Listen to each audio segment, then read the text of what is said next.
Hi, welcome to Christine's Corner. My guest today is Blozie. She is the Director of Training and Education Yes. at CCADV, which is Connecticut Coalition Against Domestic Violence.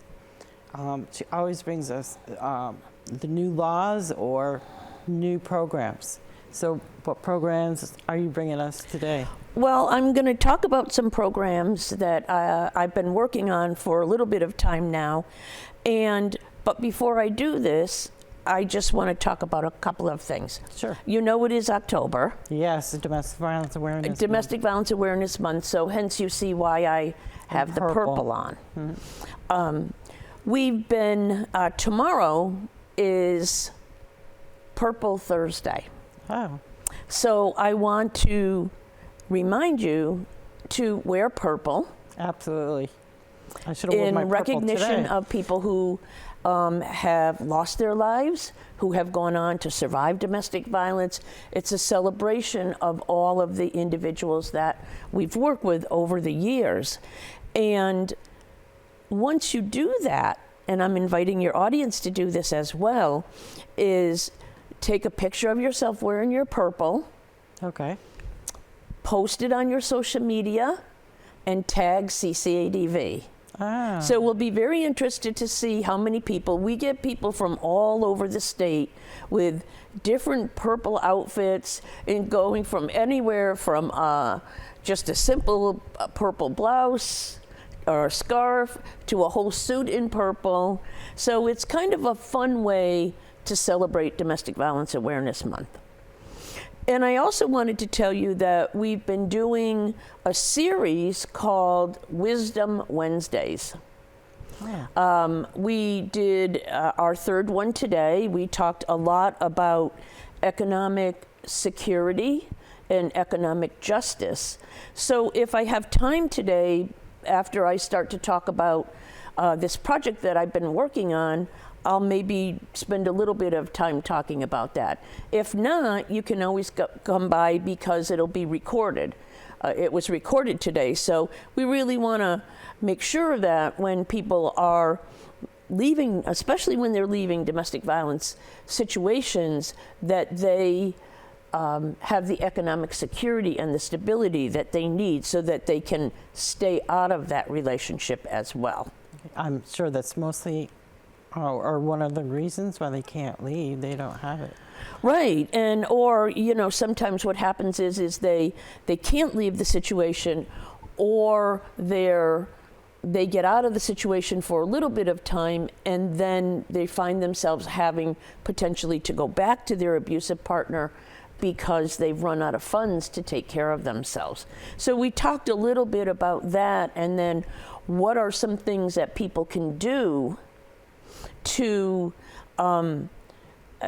help, look for programs, things of that nature that will help them economically. So for example, we know that in Connecticut there's a diaper bank. Oh, And diapers are really expensive nowadays. very expensive. So there's a diaper bank. So if people are spending their money on diapers, they might not need to do that, and so they'll be able to spend their money on other things. So we're really looking for a lot of different resources to do that. Now, next week, we're going to have one on next Wednesday, from noon to 1:30, and we're going to talk all about technology abuse. Technology abuse. Yes. Oh, what is that? So that can be anywhere from somebody monitoring your activities, putting GPS tracking devices so that they can find you. And nowadays, Apple makes a lot of products, and I mean other companies do too, but you hear about air tags. So those are things that I could put into your purse or into your pocket, or if you were wearing a coat or something, I could slip one in, and then I would be able to figure out where you are all of the time. But it's not just that. It's really monitoring somebody making sure that the abusive partner knows where they're at 24 hours a day, having access to their passwords on their phone or their email or their text messaging, monitoring what they're doing, Pictures they may who take. they're communicating with, all of those types of things. And we have a great guy, his name is Adam Dodge. He founded a company called NTAB, which is End Technology Abuse. And he really talks about all different forms of abuse. So if you have a chance, or anyone in your audience has a chance, please pop in. You can see, you can register for it on our website at ctcadv.org. And all of these Wisdom Wednesdays have been fabulous. We've talked about children and domestic violence. We've talked about the healthcare response to domestic violence in the sense of helping people that work in the healthcare setting to screen for domestic violence, and the importance of really, like as well as I do, the importance of early identification of domestic violence, so that it doesn't progress on and on and on for years before somebody identifies that it's happening to them. I remember being in the emergency room, and I had one young child and pregnant with the next, and my abuser was with me, which was my ex, or husband at the time, and he had kicked me just before we left, and it swelled up my knee. And that was my first encounter with somebody asking me or realizing that something's wrong here. And I took me by surprise, and I was like, trying to think of something really quick, what happened, because I knew what would happen if I told, I would get it worse. So. Right. Yeah. But now I think, the thing is they're doing a lot more, they're doing a lot more so people can safely disclose. Okay. We really talk about, like, you're right, in your situation, you're there with your child, you're pregnant, your husband is there, and people are asking you, like, right there. In front of him. Yeah, in front of him, like, are you okay? What's going on? I mean, of course you're going to say you're okay. Right. Because you know that what might happen will be worse if you say that you're not okay. Right. So I think we're looking at safer ways for people to disclose domestic violence. So, we're working with hospitals, we're working with OB/GYN doctors, we're working with community health centers, really to make sure that every time somebody comes in, we're screening for domestic violence, because things can change in a heartbeat. You know that as well as I do. Yes. And maybe today I'm managing it, maybe today I'm not experiencing it, but then further down the road I am. Yes. It could be good one moment and bad the next. Yeah. We had a doctor that is a retired OB/GYN doctor, and she really now is on the bandwagon of the importance of screening. But she had said, I didn't think about screening. And then when I started screening, I had a patient who was with me, I want to say a good 30 years, who I never would have suspected in a million years was experiencing domestic violence.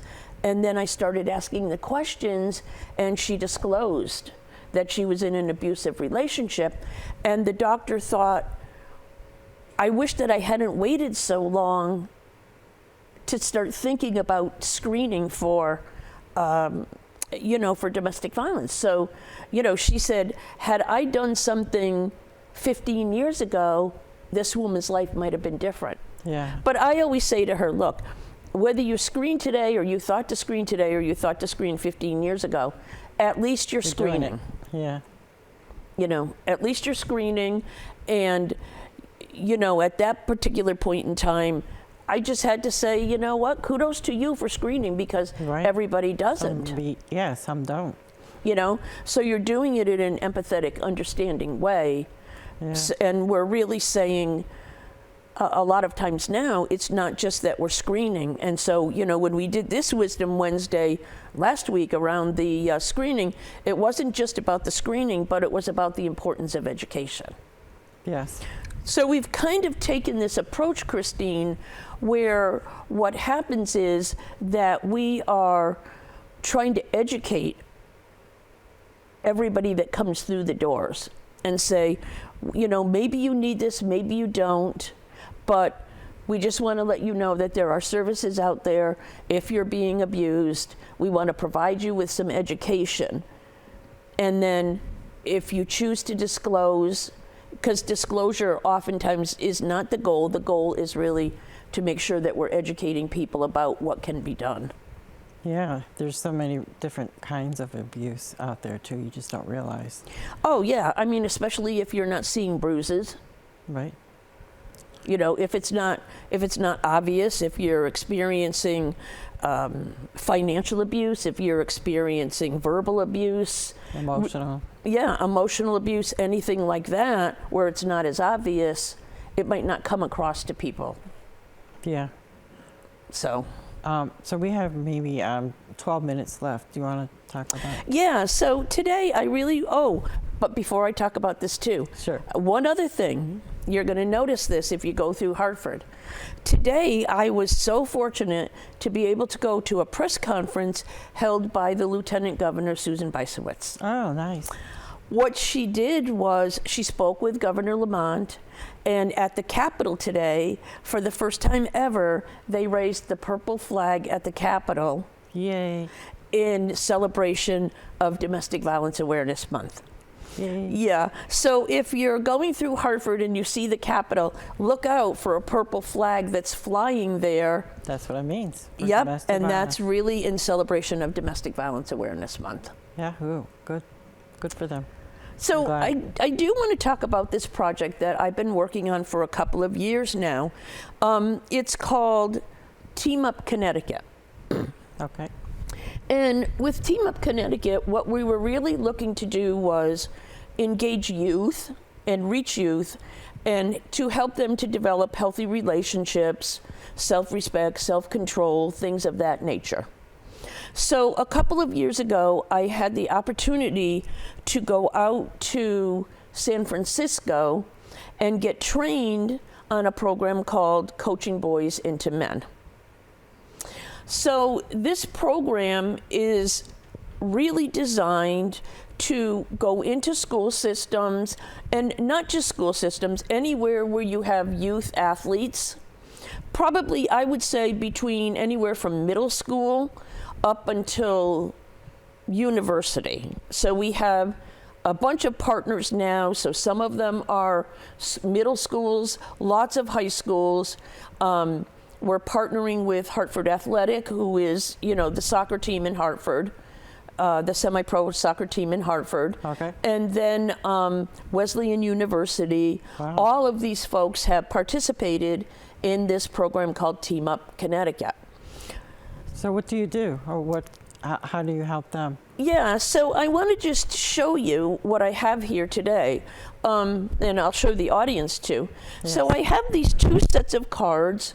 One is called Coaching Boys into Men, okay, and then the other is called Coaching Girls into Leaders. Oh, very good. Yeah, and I'll let you look at them, grab it and look at it while I'm talking about it. It's a program where we go into schools, youth services, Parks and Rec, those types of organizations, and we aim to train coaches to teach this curriculum around, like I said, around self-respect, around understanding healthy relationships, aggression, sexual consent, as well as personal responsibility. Oh, this says respect, integrity, and nonviolence. Exactly. And the idea behind this started out with the idea that a lot of times in schools, those people who participate in sports, whether they're male or female, are leaders in their school. And oftentimes, regardless of what they are, coaches are the people who they have a great relationship with. I'll just give you a quick example. Okay. My daughter was a coach. She coached women's lacrosse at a collegiate level. And I was sitting with one of the parents. I went to watch one of the games, and I sat with one of the parents, and the parent said to me, the parent lived like probably 6 hours away. Wow. So the young woman called her mom and said, you know, I got a boyfriend. I think I'm having some boyfriend troubles. And she said, well, I can't come and talk to you, so go talk to your coach. So oftentimes coaches are the people that athletes look up to, Yeah. will listen to. And coaches now play a very different role. It's not just about winning games anymore. It's really about molding people into leaders.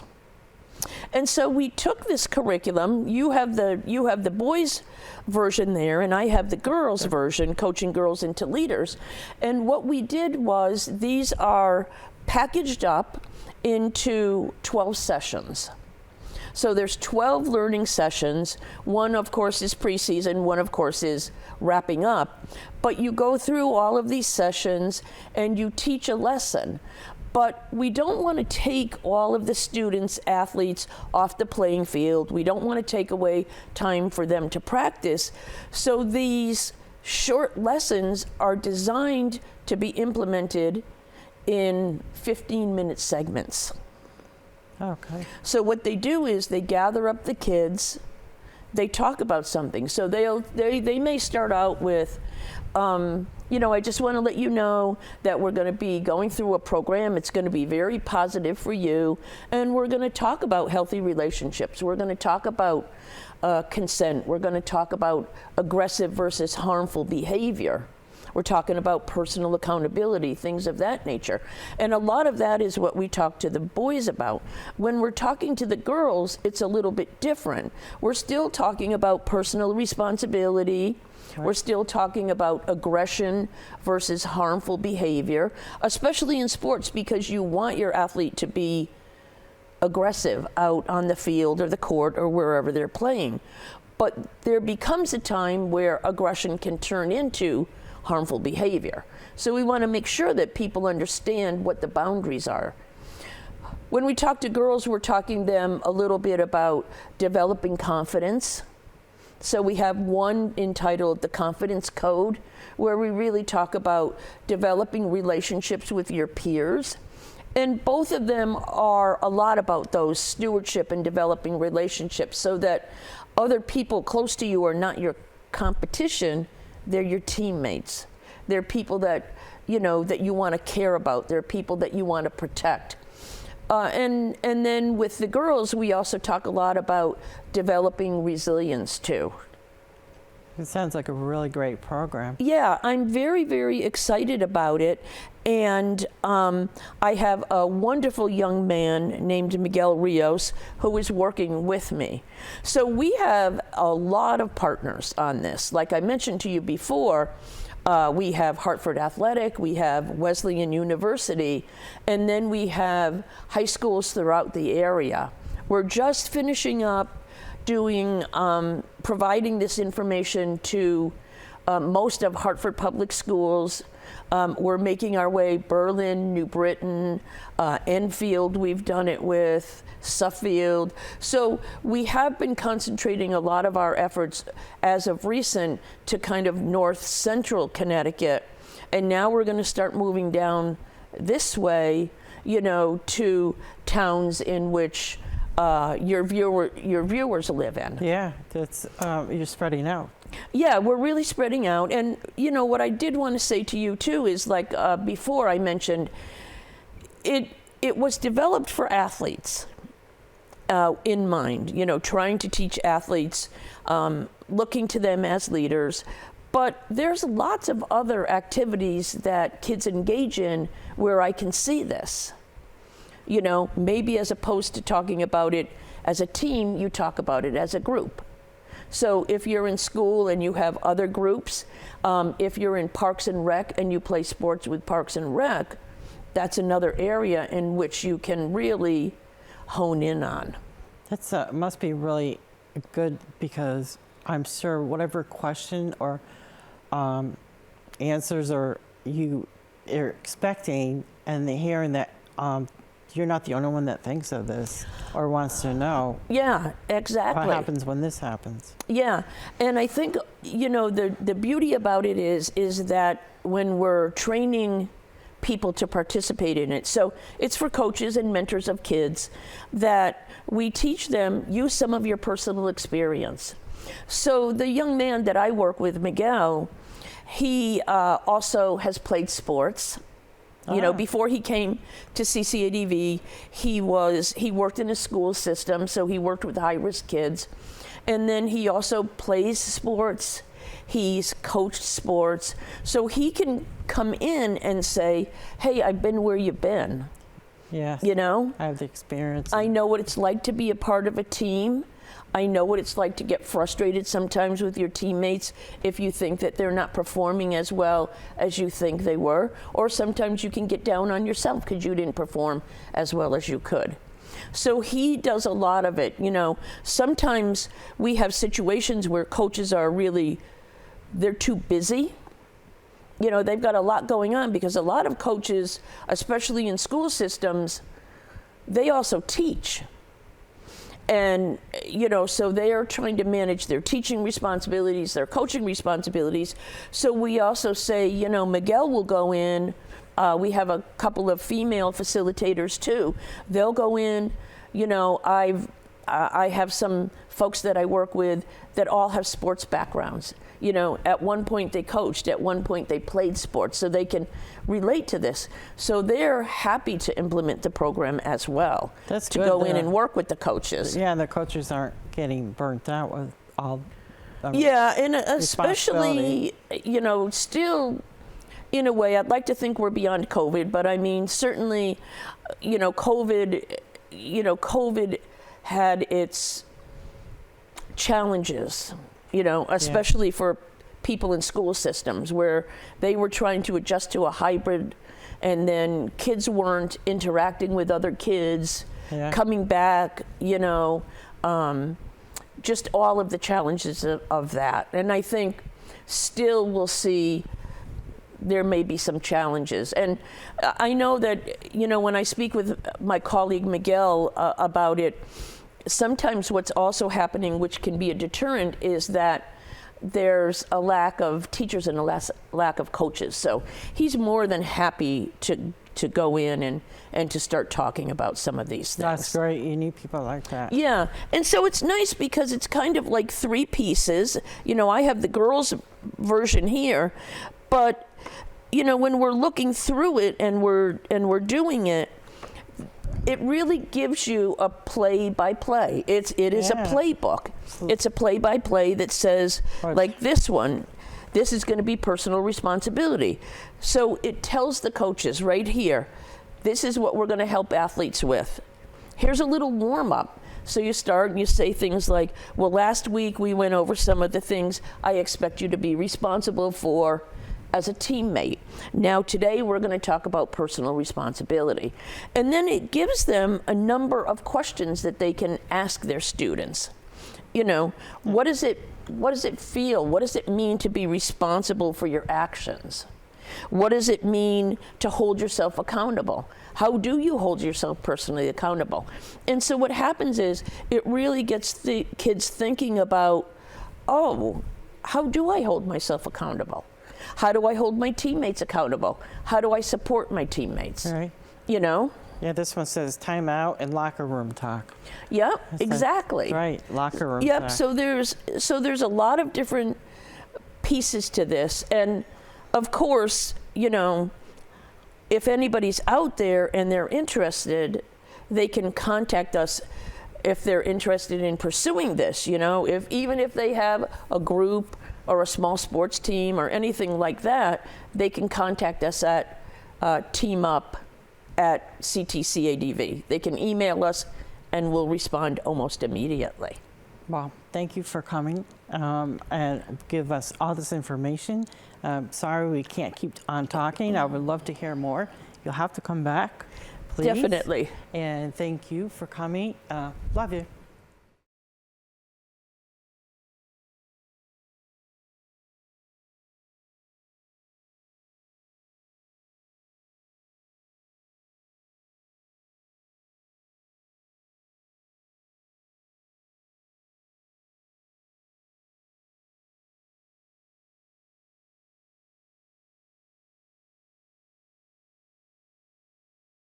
The Saybrook Fish House in Canton has been serving fresh seafood, chicken, and steak entrees for 34 years, offering 3 cozy dining room settings, a newly renovated pub with craft beer, wine by the glass, specialty cocktails, and a lighter fare menu.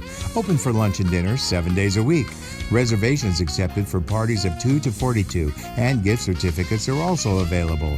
The Saybrook Fish House, nestled at the crossroads of Route 44, 202, and 179 in Canton.